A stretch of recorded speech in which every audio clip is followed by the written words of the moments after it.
नाम पंडित हरिश्मा शास्त्री, श्री गंगानगर। तो आज मैं एक ऐसे सदगुरु महाराज के पास आया हूँ जिन्होंने गंगानगर में प्रथम बार पद्म श्री अवार्ड से सम्मानित हुए हैं। आइए अब उनसे बात करते हैं, वो किस प्रकार युवाओं को संदेश देना चाहते हैं, जो कि आज अपने जीवन के अंदर काफ़ी हद तक हार मान चुके हैं और नशे की लत में जा चुके हैं। तो गुरुदेव के चरणों को सत कोटि नमन गुरु महाराज। तो मैं चाहता हूँ कि आप हमारे YouTube के माध्यम से 2 शब्द बताइए बच्चों को, और ताकि वह अपने जीवन में आगे बढ़े।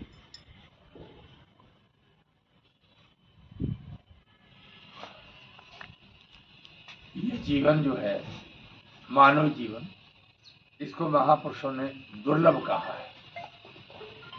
आप जो भी कुछ करना चाहते हैं मानव जीवन में ही कर सकते हैं, शुभ कर्म भी अशुभ कर्म।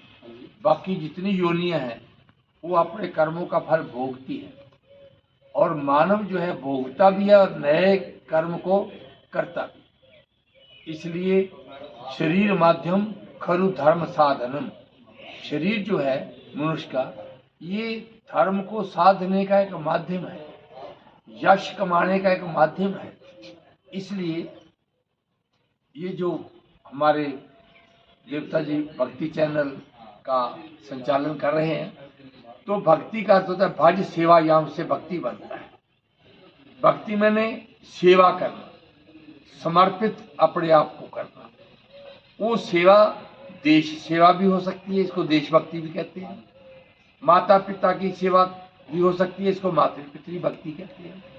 ये किसी कमजोर वर्ग की सेवा भी हो सकती है। इसलिए जो जीव जन्म से अपने माता पिता का सत्कार करता है और अपने माता पिता की इज्जत करता है और उनके शब्दों को मानता है, वो शास्त्रों के अनुकूल चल करके अपना जीवन व्यतीत करे तो भगवान राम के तुल्य हो सकता है।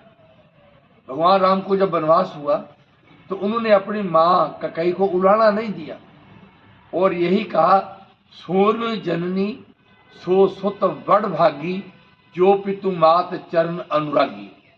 हे मेरी माँ, वो पुत्र किस्मत वाला है जो अपने माता पिता की आज्ञा को मानता है। तो माता पिता कभी ऐसी आज्ञा देते ही नहीं जिससे उसका अहित हो जाए। सबसे बड़ा हितकारी दुनिया में माता पिता है। इसलिए हम अपने माता पिता की आज्ञा को मान करके, माता पिता क्या कहते हैं कि बेटा नशों से दूर रहना, बुरे व्यसनों से दूर रहना, जुआ शराब से दूर रहना, कुसंगत से बच के रहना, अपनी नेक अपनी धर्म की कमाई करना और अपनी धर्म की कमाई से बड़े ही प्यार से अपने बच्चों का पालन और पोषण करना।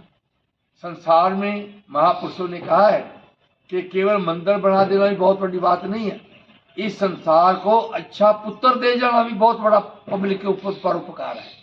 अगर किसी ने अपने पुत्र को संवार करके डॉक्टर बना करके समाज को दे दिया और जितने लोगों का इलाज करेगा उसका पुण्य भी माता पिता को मिलेगा, उसका यश बढ़ेगा। इसलिए हम इस भक्ति मार्ग को बनाए। भक्ति मैंने सेवा भजन दोनों को, ईश्वर पे भरोसा रखें, अपने आप को अच्छे सुशिक्षित बनाएं, जहाँ तक भी डिग्री हो सकते वहाँ तक रहो, अच्छे कपड़े पहनो, अच्छे मकान बनाओ। अच्छे मकान बनाने से महापुरुष नहीं रोकते, वो अच्छा करने से नहीं रोकते, वो बुरा बोलने से रोकते। महापुरुष कभी किसी को भोजन करने से खाने से नहीं रोकते, वो अंड संड खाने से रोकते। वो पहनने से नहीं रोकते, जो हम ऊंट टांग का पहरावा करते उससे रोकते। इसलिए हम अपने जीवन को बड़ा सादगी और रॉयल, जिसको कहते हैं राजकीय, तो भगवान कृष्ण ने कहा था, अर्जुन तू राजा बन के भी रहो और योगी बन के भी रहो। एक छोटी सी बात है, स्वामी विवेकानंद जी के पास 2-3 नौजवान आए। वो कह रहे, महाराज जैसे आप इतने बड़े योगी बने हो, हमें भी योगी बना दो। तो उस समय बंगाल के अंदर कॉलरा फैला हुआ था, हैजा, तो लोगों को टट्टियाँ उल्टियाँ लगी हुई थी।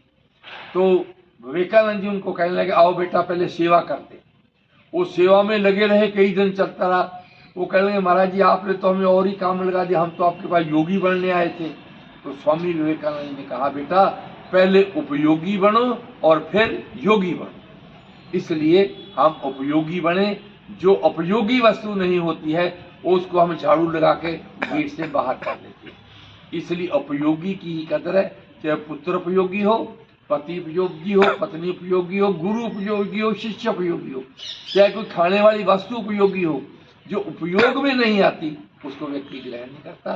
इसलिए हम कोशिश करें कि सदा उपयोगी बन के रहें। माता पिता के लिए ऐसे कर्म करें जो माता पिता का नाम ऐसा हो, गौरव से वो कहें कि ऐसा पुत्र भगवान सबको देना। ओम हरिओम तत्सत हरिओम।